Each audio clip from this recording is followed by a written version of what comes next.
Sir Andrew Lewman. Welcome, Andrew. Hello there. Thanks for having me. So, I mean, we're off to the races. You feel like the one and only person to ask this, as you are the founder and boss of the HP Lovecraft Historical Society. Is there one and correct way to pronounce the title of your film? No human being can pronounce it correctly. Okay, so I won't be, like, if there's a Lovecraft meeting and I show up there and I say Call of the Cthulhu, they won't throw me out? Well, I can't guarantee they won't throw you out. I can't guarantee they'll know what you're saying, but you won't be wrong. That's good to know. Thank you. So we're having a Lovecraft Focus this year, and as I say, you run the Lovecraft Historical Society, and I'm just curious as to your thoughts, because in addition to the Call of Cthulhu, we're also showing Reanimator and Color Out of Space. So putting you on the spot, if you were doing a focus, would those three films be all right with you? Is there like a fourth or fifth one you would immediately add? Oh, yes. I have to admit, I have not yet seen the Richard Stanley Color Out of Space, so I can't comment intelligently on that. I would immediately add The Resurrected, and I would probably also add, there's a great Canadian film called Out of Mind that I've always really liked. I would add that one as well. But let's go ahead and talk about your film, 2005.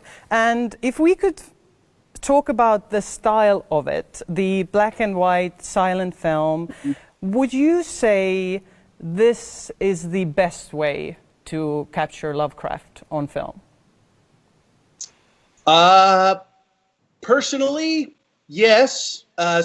Maybe not, if not the best, certainly a very good way. Lovecraft's writing leaves a lot to the reader's imagination, and black and white silent filmmaking does the same thing. By taking away the element of dialogue and putting things in black and white, it really helps pull the viewer into the story and makes the viewer an active participant in the experience for themselves. So we have found doing black and white silent film really serves Lovecraftian material very, very well.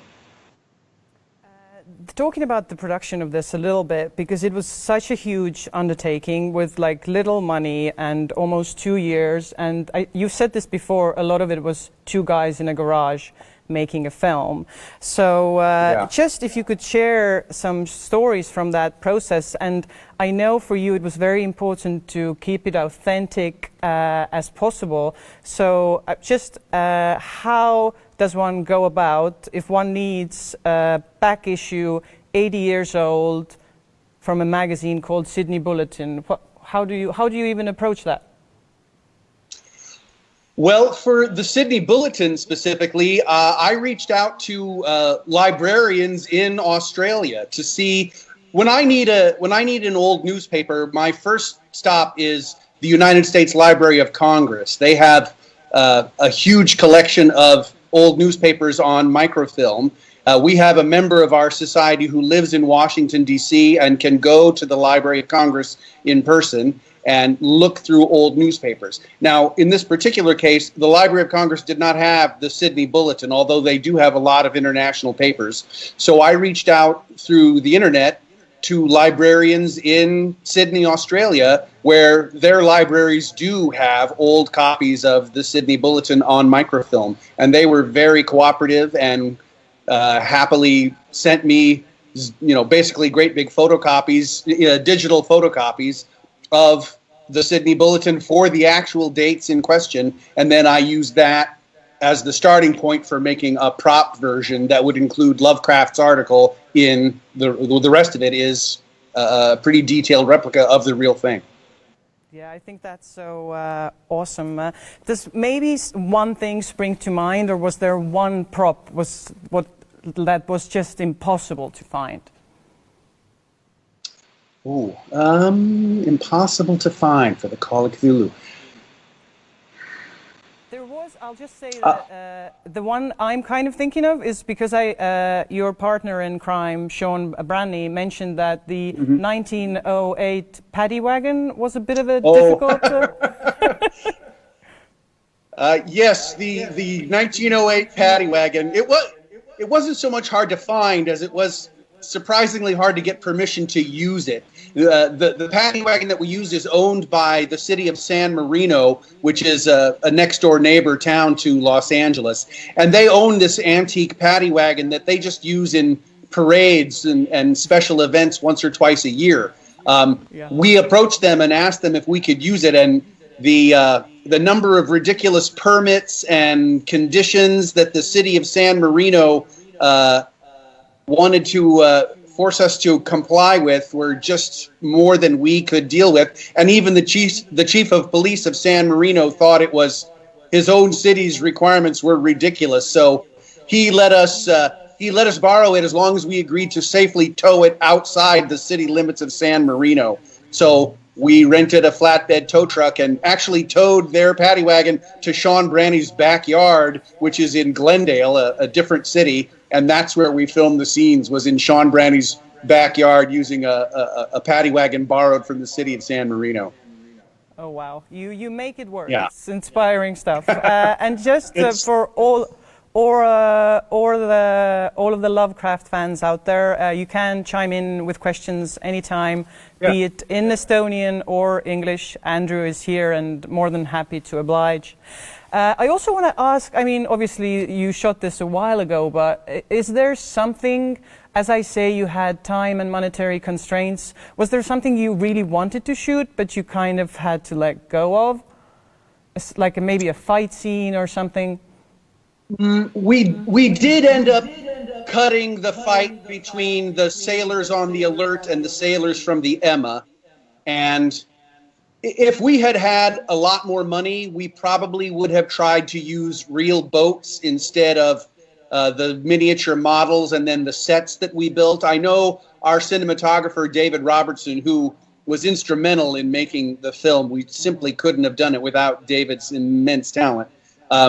He really wished we could be shooting all those boat scenes on actual boats. And if we'd had more money and time, we probably would have tried. Now, I don't know that it would have been, in the end, better, but that is probably one of the main things we would have restored if we had had more money of time. Probably our New Orleans swamp set would have been better. There was one very elaborate tracking shot that was originally planned for the swamp sequence, but we didn't have proper dolly tracks. We just had Dave sitting in a wheelchair. So the camera movement through the swamp was very, very bumpy and rickety. And the big payoff of the shot was it would have been, if we had had more money and time, it would have been a big matte painting with the swamp, with the fire in the distance and the moon and the swamp. We did our best with what resources we had, but in the end, it just didn't look good enough. And so that whole tracking shot with its big matte painting payoff was cut from the film. And instead, we traveled through the swamp using just different kinds of cuts and things. That's kind of, now that you've asked and I'm remembering it, that is one of my regrets about the film, is that we were not able to include that awesome tracking shot through the swamp. Okay, that's awesome. I want to ask, like, obviously the Society does a lot of things. You guys do radio plays and you're very busy. But looking at your personal, like, director's resume, you have this interesting pattern where you did a movie in '87, you did a movie in 2005, and if my math checks out, you should be due for your third film, no, sir? That would be wonderful, wouldn't it? Yeah, we're... Every movie that we have made, of course, has been an order of magnitude bigger and more complicated than the one we made before. So our next movie, you know, we've been working on it. We'd love to make it, but it's, again, an order of magnitude bigger than the last one. And it's so much bigger that it's not one that we can afford to just start making ourselves. So we've been on the lookout for the last couple of years for a producing partner who can help us get the next film made. It's been, we're still looking. We haven't found that person yet, but maybe we'll find him one of these days. Yeah, fingers crossed. But is it going to Yes. be another silent black and white film? Not as currently planned. It'll still be mythoscope, but it'll be set in the 1930s. It might well be black and white, but it won't be as silent. As I've mentioned the Society a lot of times, and I do urge people to check out your website, and you do a lot of cool stuff there. As you are so within the Lovecraft community, is there productions or films that you know somebody's making that you're really eager to see their vision or their adaptation of Lovecraft? A couple. I was a big fan of the book Lovecraft Country by Matt Ruff, and as you probably know, there's going to be an HBO TV series based on that book, produced by Jordan Peele and J.J. Abrams. They just released a teaser for it.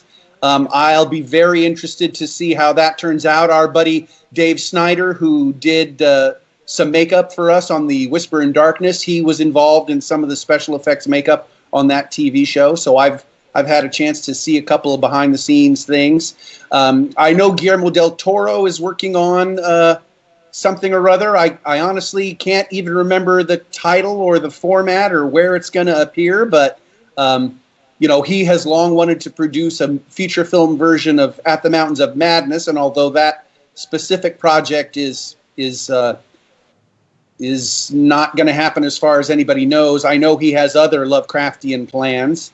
And our own friend David Robertson is working on a short film that is currently called The Black Goat, and we've seen the rough cut of that. He's not quite done with it, but I can't say. I don't know exactly when it's going to be ready to screen or where it's going to screen, but I'm wishing him all the best of luck on that project as well.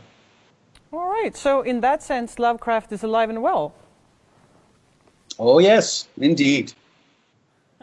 I also want to ask, because when you read the short story Call of Cthulhu and watching the film, so much of it is about characters telling you to stay away, like burn it or don't read it, or I hope this never crosses your path.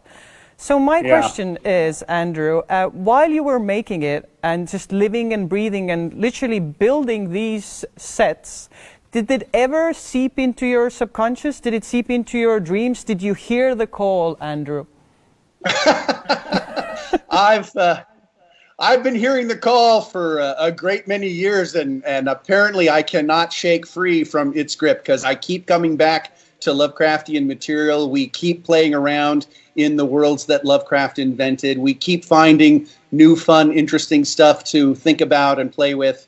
So I guess I have to say I have heard the call, so much so that I can't even tell the difference anymore. That's so wonderful.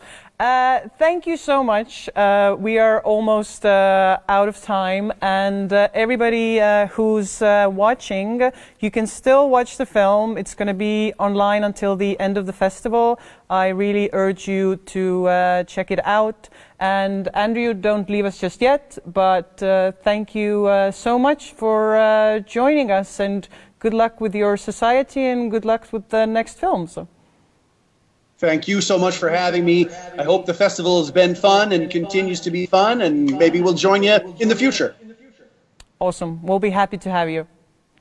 Okay. Thank you. Thanks. Bye-bye.